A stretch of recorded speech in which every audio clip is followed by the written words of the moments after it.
मित्रों नमस्कार। अपने बीच भारतीय जनता पार्टी की वरिष्ठ नेत्री, प्रखर वक्ता और केंद्रीय मंत्री श्रीमती मीनाक्षी लेखी जी आपको संबोधित करेंगी। दिल्ली प्रदेश भारतीय जनता पार्टी के यशस्वी अध्यक्ष वीरेंद्र सचदेवा जी भी आपको संबोधित करेंगे। मेरा विनम्र निवेदन है माननीय वीरेंद्र सचदेवा जी से कि पहले आप संबोधित करें। धन्यवाद संजय जी। हमारी सांसद और केंद्रीय मंत्री मीनाक्षी लेखी जी, उपस्थित पत्रकार बंधुओं,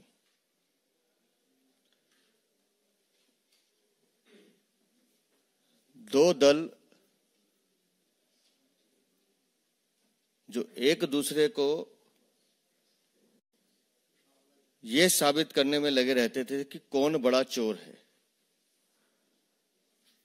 कौन बड़ा भ्रष्टाचारी है,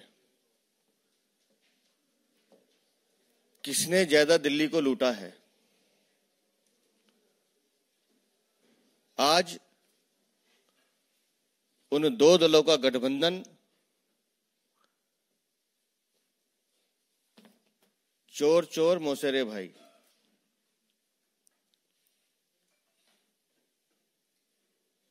किस तरह से अरविंद केजरीवाल एक कागजों का पुलिंदा लेके घूमते थे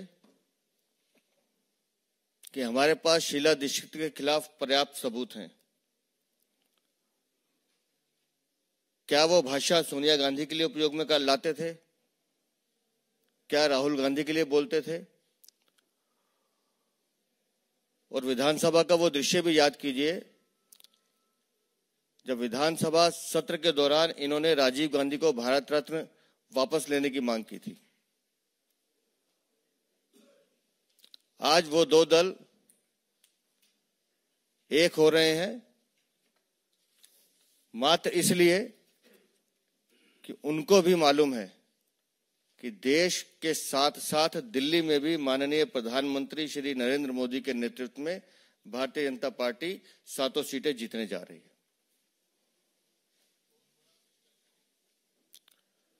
अपना विश्वास डगमगाया हुआ है।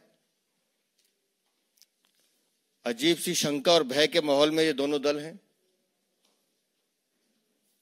अनर्गल आरोप लगाना और कल तक जिस भाषा का उपयोग एक दूसरे के लिए करते थे, आज जब उन दोनों को साथ देखा तो संतोष होता है कि भ्रष्टाचारी एक दूसरे के कंधे पर चढ़कर निशाना साधने की कोशिश कर रहे हैं। लेकिन राजनीति का गणित इसके विपरीत होता है। दिल्ली में ये दोनों पार्टियां लोकसभा चुनाव में 0 पर हैं और 0 + 0 = 0।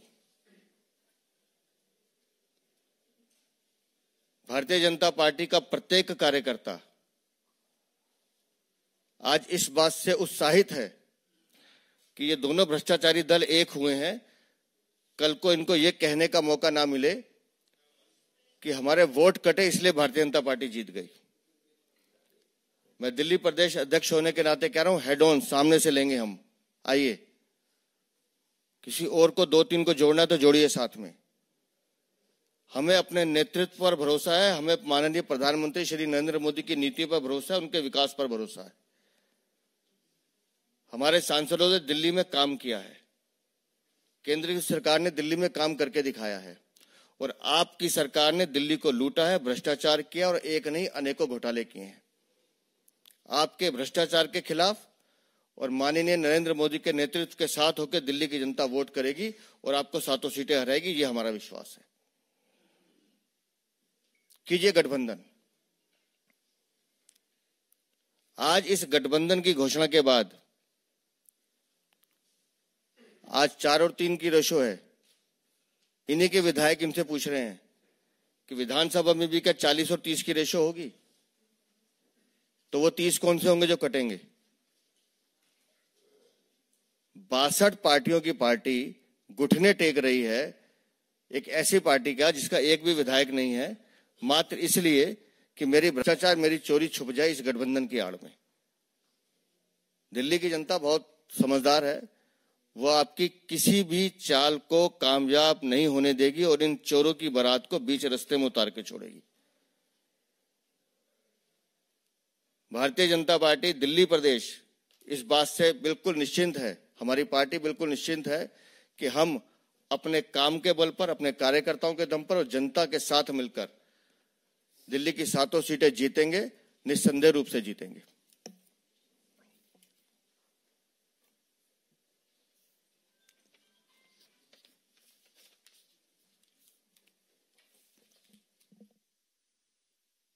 मेरा निवेदन है माननीय मीनाक्षी लेखी जी से आपको संबोधित करें। बहुत बहुत आभार संजय भाई, वीरेंद्र जी।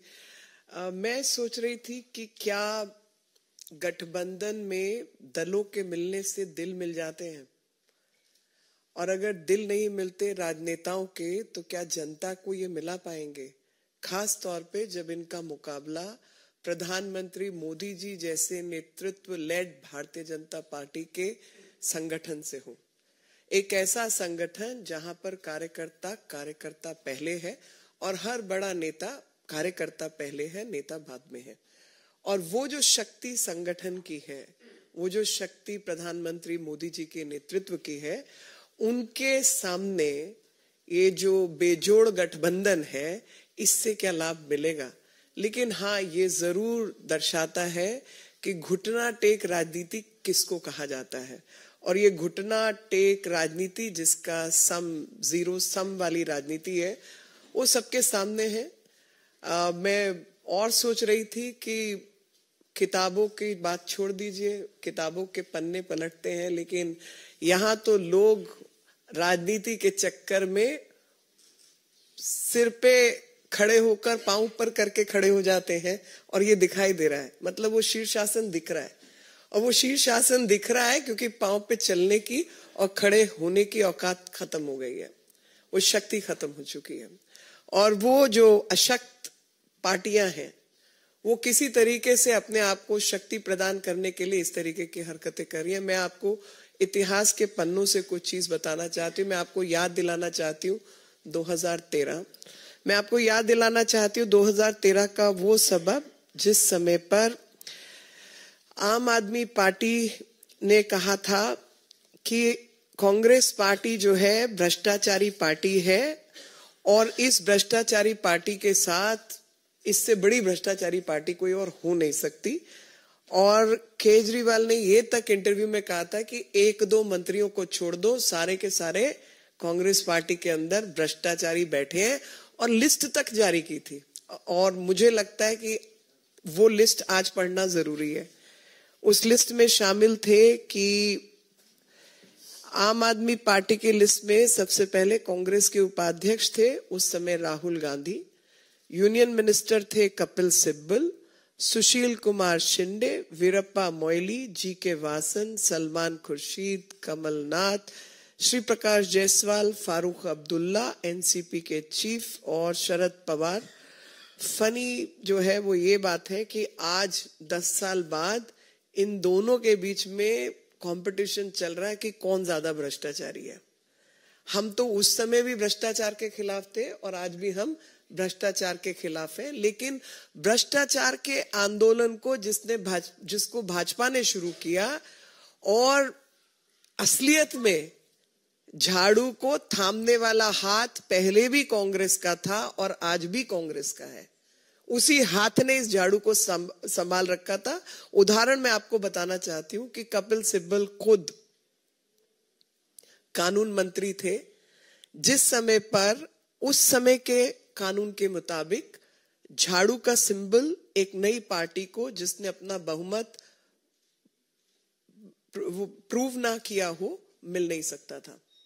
और ये बात मैं पहले भी कई बार कह चुकी हूं। अगर आपको याद हो कि एक बार भारतीय जनता पार्टी से उमा भारती जी अलग होकर उन्होंने अपनी पार्टी खड़ी की थी, तो उनको हर सीट के ऊपर अलग अलग निशान पे लड़ना पड़ा था।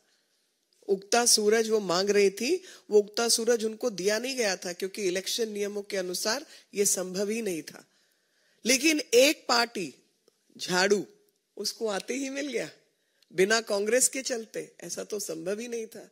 तो कांग्रेस ने ही इस पार्टी को खड़ा किया था और इस झाड़ू को जो थामने वाला हाथ था वही हाथ था। और भ्रष्टाचार में भी ये दोनों पार्टियां एक ही हैं जो कि सामने दिखाई दे रहा है।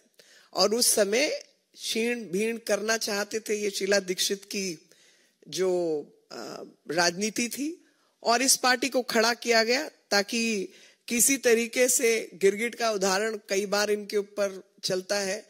तो 2013 के बाद मैं आपको लाना चाहती हूँ 2019 के इतिहास पे। 2019 के इतिहास में इन्होंने बच्चों की कसम खाई थी और उस बच्चों की कसम में कहा था कि मैं कभी कांग्रेस पार्टी से गठबंधन नहीं करूंगा। तो जो बात मैंने पहले कही थी, किताबों की बात छोड़ो, लोग पन्नों की तरह पलट जाते हैं और अपनी बातों से पलटने वाले जनता के मन और दिमाग से उतर जाते हैं।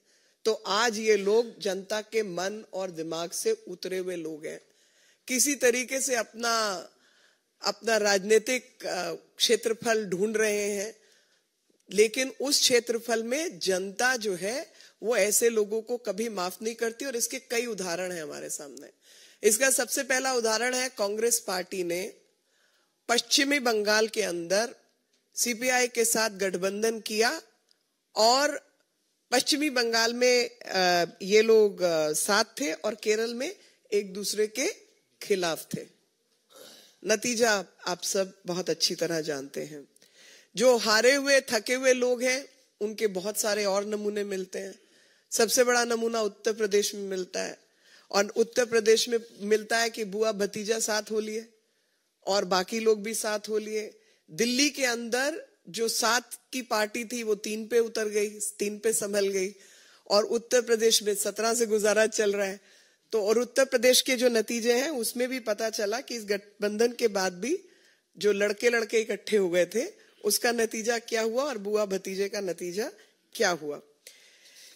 मैं आपको एक आंकड़ा पेश करना चाहती हूँ। 2019 के लोकसभा चुनाव के अंदर दिल्ली में अकेले भाजपा को 56.86% यानी तकरीबन 57% का वोट शेयर मिला था।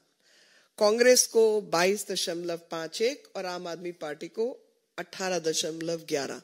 तो जैसा मैंने पहले कहा था कि राजनीति जो है वो मैथमेटिक्स नहीं है, वो गणित नहीं है, वो केमिस्ट्री है। और साथ लोगों का तब मिलता है जब आपने लोगों के बीच काम किया हो। और वो जो केमिस्ट्री है भ्रष्टाचारियों की वो अलग केमिस्ट्री होती है और सेवादारों की केमिस्ट्री अलग होती है। तो सेवादारों के आगे भ्रष्टाचारियों की केमिस्ट्री तो चलने नहीं वाली और भ्रष्टाचारी जो शक्तियां हैं वो भ्रष्टाचारियों के साथ ही रहेंगी, ऐसा भी हम मानते हैं। और जो आपको 2013 से 19 तक का इतिहास है उसके माध्यम से भी मैंने आपको बताया है। और अगर आप दूसरा मत प्रतिशत देखें तो उसमें आपको पता चलेगा कि आम आदमी पार्टी को दिल्ली के चुनाव में इतना मिला था, मतलब यानी कांग्रेस और आम आदमी पार्टी को अगर मिला भी दिया जाए तो 40.62 का हिस्सा उनका आता है। गुजरात की अगर हम बात कर लें तो 2019 के लोकसभा चुनाव में भाजपा को गुजरात में 62.21% वोट मिले थे, 62% से ऊपर। 2019 में भाजपा को हरियाणा में 58.02% वोट मिले थे और गोवा में भाजपा को 51.19% वोट मिले थे और चंडीगढ़ में भी भाजपा को 50.64% वोट मिले थे। तो मैथमेटिक्स भी फेल कर रहा है, केमिस्ट्री तो फेल है ही, लेकिन जो केमिस्ट्री है वो भ्रष्टाचारियों की केमिस्ट्री है। जैसा कि मैंने आपको पहले बताया कि 2024 सीटों में भाजपा को 2019 के चुनाव में 50% से अधिक वोट मिले हैं। और इस बार जो काम हुआ है 5 साल में तो ये मत प्रतिशत बढ़ने ही वाला है। और आपको पता चलेगा देखते देखते कि इस गठबंधन का कोई सिर पैर नहीं है, लेकिन हाँ एक मकसद जरूर है दोनों पार्टियां जानती है कि चुनाव हार रही हैं, तो अब चुनाव हारने के वक्त वो अपना ठीकरा किसके सिर पर फोड़े, इसलिए ये गठबंधन किया है कि भैया वोट शिफ्ट नहीं हुआ इसलिए हार गए। एक दूसरे के सिर पे ठीकरा फोड़ने के लिए ये गठबंधन की घोषणा। और जैसा कि अध्यक्ष जी ने भी कहा कि हम तो चाहते हैं गठबंधन हो ताकि ये मलाल ना रह जाए कि भाई गठबंधन होता तो कुछ फायदा मिल लेता।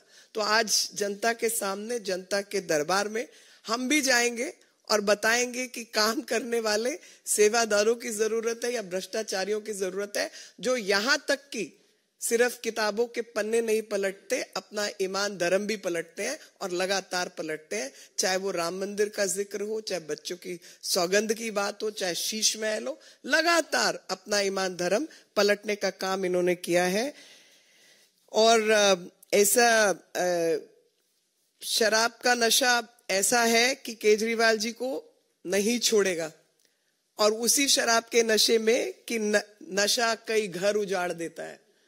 तो जो आम आदमी पार्टी का शीश महल है और शराब का नशा है, उसने आम आदमी पार्टी का घर तो उजाड़ ही दिया है। और जो सिमटना है वो हम सब जानते हैं कि किस तरीके से ये असंवैधानिक ताकतें सिमट जाएंगी।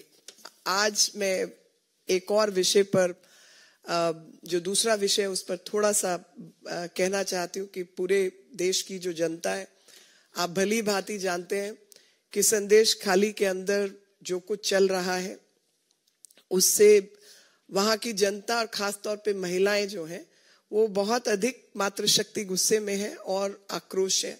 और उस आक्रोश का कारण यही है कि एक महिला मुख्यमंत्री के रहते लगातार महिला उत्पीड़न, विमेन ट्रैफिकिंग, खास तौर पे महिला और बच्चों का जिस तरीके से शोषण वहां पर हो रहा है, ऐसे में जो लगातार इस तरीके की अव्यवस्था बना रखी है, उसी के चलते भाजपा की महिला मोर्चा अध्यक्ष वानती श्रीनिवासन जी ने आज एक कॉलेज स्क्वायर से कैंडल मार्च का भी जो है वो निकाली है। और पीछे मकसद एक ही है कि पुलिस का कर्तव्य है कि जो उत्पीड़ित है उसके साथ खड़ी हो और जो उत्पीड़न करने वाला है उसके खिलाफ खड़ी हो। लेकिन जो डीजीपी हैं पश्चिम बंगाल के, वो संदेश खाली में जाके बैठे हैं और वहां पर उत्पीड़न उन्हीं लोगों पर हो रहा है जो कि उत्पीड़न के खिलाफ संघर्ष कर रहे हैं। कुछ बच्चे जिनके 10th के बोर्ड के एग्जाम्स हैं उनको उठा लिया गया है। कुछ माताएं बहनें जो वहां बैठी हैं, लगातार उनके ऊपर केस पे केस बनाए जा रहे हैं।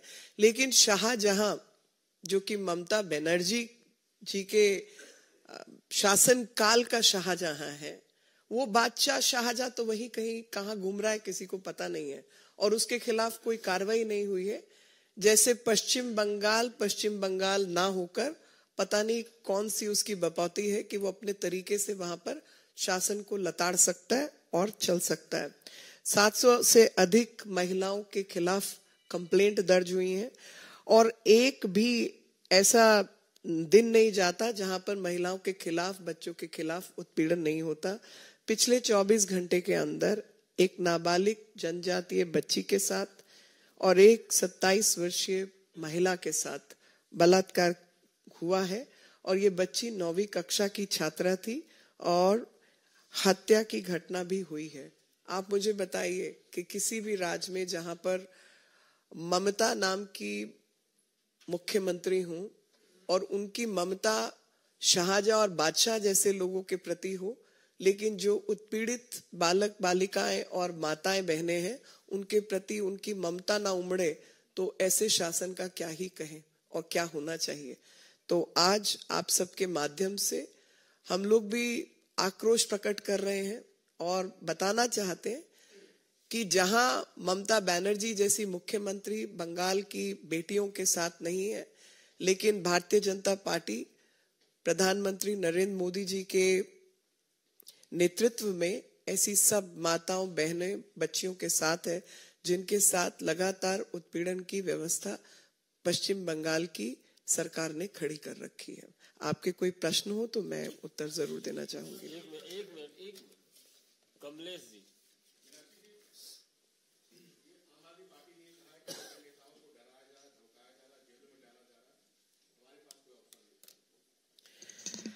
देखिए, ऑप्शन तो आप मुझे बताइए कि राम मंदिर के नाम पर जब इन्होंने ये कहा था कि मेरी नानी तो कतई बर्दाश्त नहीं करती कि वो मस्जिद के ऊपर राम मंदिर बनाओ, और ये व्यक्ति उसी मंदिर में चले जाते हैं, बच्चों की सौगंध खा लेते हैं, एफिडेविट फाइल करते हैं कि हम गाड़ी नहीं लेंगे, बंगला नहीं लेंगे, और 53 करोड़ की जनता की गाड़ी कमाई का शीश महल खड़ा कर लेते हैं। तो भैया, भ्रष्टाचारी नेता हैं, भ्रष्टाचारियों के साथ हैं, और लगातार भ्रष्टाचार की व्यवस्था ही खड़ी करने का काम इन्होंने किया है, और अपने आप को केवल इस जहमियत से बचाने के लिए ये गठबंधन हुआ है, क्योंकि ये दोनों जानते हैं कि ये चुनाव हार रहे हैं और चुनाव हारने का ठीकरा कहां फोड़ना है, इसलिए इन्होंने किया है, ना कि जनता के चलते।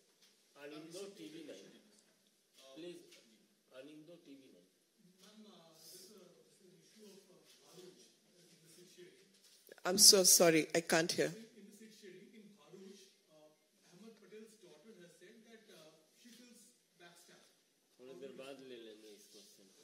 मीनाक्षी जी, मेरा प्रश्न ये है कि आम आदमी पार्टी और जो कांग्रेस में गठबंधन हुआ है वो देश को बचाने के लिए हुआ है, राष्ट्र हित के लिए हुआ है, लेकिन उसमें पंजाब राज्य को जो है वो अलग कर दिया है, वहां पर गठबंधन सीट शेयरिंग नहीं हुई। आपको क्या लगता है कि राष्ट्र हित की बात करते हुए पंजाब कहां से अलग हो जाता है? इस पर थोड़ा सा आप जाए। और मैं अध्यक्ष जी से भी प्रश्न पूछना चाहूंगा। आपने कहा कि ये जो आपने गणित की बात की है, तो मैं गणित से पूछना चाहता हूं कि गणितीय समीकरण जो है वो दिल्ली के अंदर क्या बनने वाला है? 4-3 का फॉर्मूला होता है। देखिए, पंजाब में या दिल्ली में ये जो मर्जी गणित लगा लें, गणित मैंने आपके आगे पढ़ दिया है कि पहली बात तो जहां जहां सीट शेयरिंग इन्होंने घोषणा की है वहां पर इनका गणित भी फेल है, नंबर 1। नंबर 2, चुनाव गणित नहीं रसायन है, और वो रसायन दिलों का रसायन है। भ्रष्टाचारी का मुकाबला सेवादारों के साथ है। एक भ्रष्ट पार्टी के लोग जो लगातार अपनी आत्मा, जनता की आत्मा से खिलवाड़ करते हैं और अपने जो मापदंड तय करते हैं उसे सांप की केचली की तरह उतार के फेंकते जाते हैं। तो ये वही सांप है, केचली विहीन। केचली उतर चुकी है, सामने दिखाई दे रहे हैं कि भ्रष्टाचार के अलावा, देश के साथ गद्दारी के काम करने के अलावा, क्योंकि जनता की गाड़ी कमाई से आप इस तरीके के काम कर सकते हैं क्या? आप हर चीज के अंदर भ्रष्टाचार कर सकते हैं, और हर चीज के अंदर भ्रष्टाचार, जो जल थल नभ हम कांग्रेस के समय पर कहते थे, इन्होंने तो कांग्रेस को भी पीछे कर दिया। तो भ्रष्टाचारियों का ही गठबंधन होगा। लेकिन ये जो गणित है ये दिल के मामलों में काम नहीं आता। दलों का मिलन दिलों का मिलन नहीं होता, और वो कभी भी हस्तांतरित नहीं होता। जनता को चुनना होता है कि भ्रष्टाचारियों के सामने सेवादारों को चुनने का काम करना है। नंबर गणित की बात मीनाक्षी जी ने बताई आपको। दिल्ली में 2019 में हम लोग 56.86% पे थे। उन दोनों की परसेंटेज भी आपने सुनी, और मैं निश्चित रूप से कह रहा हूं कि मुझे दिल्ली की जनता पर भी भरोसा है, अपने कार्यकर्ताओं की ताकत पर भी भरोसा है। हमारा प्रतिशत उससे बढ़ने वाला है। और जहां तक बात है कि वो धमकी देने की बात की, हमको धमकी आ रही है, जो शातिर अपराधी होते हैं वो अपराध करने से पहले पूरी व्यूह रचना रचते हैं। मोबाइल घर छोड़ेंगे, पूरी रेकी करते हैं, उसके बाद वो अपराध करते हैं।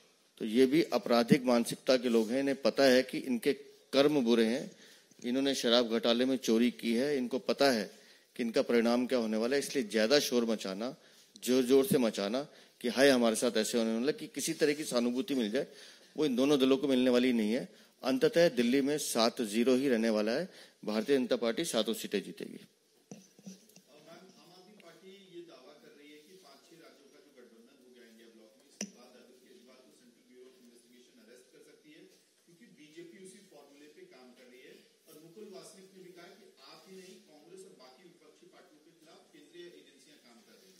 देखिए, जो भ्रष्टाचारी हैं ये भ्रष्टाचार का बखान पहले से कर रहे हैं।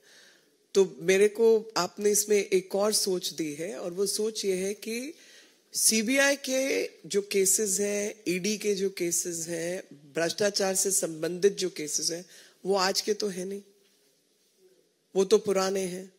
हमने तो नहीं कहा था कि आप शराब नीति ये बनाइए, हमने तो नहीं कहा था कि शीश महल बनाइए, हमने तो नहीं कहा था मोहल्ला क्लिनिक में धांधला कीजिए, हमने तो नहीं कहा था कि स्कूल के जो कमरे बने आप उसकी रीवैम्पिंग के ऊपर 40-40 लाख रुपए का बिल बनाइए। तो ये सब काम तो इन्होंने अपनी मर्जी से किए हैं। तो जो ये ईडी का बार बार समन जो है डक कर रहे थे, जा नहीं रहे थे, 7वें समन के बाद भी नहीं पहुंच रहे थे, शायद इस गठबंधन का इंतजार कर रहे थे ताकि उनको ये अपना चेहरा छुपाने का मौका मिल जाए कि भाई मैं जाऊंगा तो अरेस्ट होना है क्योंकि गलत काम किए ही हैं, तो कम से कम एक पर्दा मिल जाए कि भाई गठबंधन के बाद हुआ तो गठबंधन करके अरेस्ट हुआ, नहीं तो नहीं होता। लेकिन असलियत ये है कि भ्रष्टाचार अपनी मर्जी से किया, कांग्रेस का साथ पुराना है, नेशनल एडवाइजरी काउंसिल के द्वारा इनके जो काम थे और जो लोग उसमें शामिल थे वो भी पुरानी हरकतें। कुछ और ज्यादा मीडिया खोज खाज करेगा तो 2012-13 का बहुत सारा सामान आपको मिल जाएगा कि अरविंद केजरीवाल सोनिया गांधी से कैसे कनेक्टेड थे। और ये पार्टी को खड़ा करने का मकसद ही देश के अंदर जो भ्रष्टाचार का मूवमेंट कांग्रेस के खिलाफ खड़ा था उसको बांटने का काम किया। ये उसको आधार बना के खड़े हुए, लेकिन मंशा पहले दिन से भ्रष्टाचार को बढ़ाने की थी और इसीलिए लगातार इन्होंने भ्रष्टाचार किया। और इस 10 साल तक जो समीकरण चला वो आप जानते हैं, हम जानते हैं, सब जानते हैं, लेकिन आज वो समीकरण जनता के सामने आ गया है कि झाड़ू को हमेशा से हाथ ने ही थामा हुआ था और अगर नहीं थामा होता तो झाड़ू का निशान कभी इस पार्टी को मिल नहीं सकता था। बहुत बहुत धन्यवाद।